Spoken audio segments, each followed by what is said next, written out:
One sneeze altered the fate of England forever.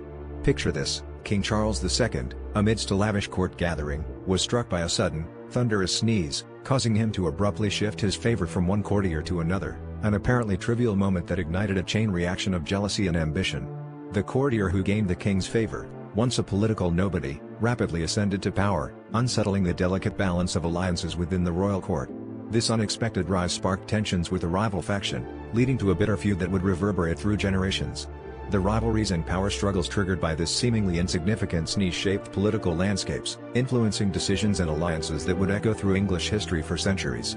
This sneeze was more than just a bodily reflex, it was the catalyst for a historic upheaval, proving that sometimes, history pivots on the most unexpected moments.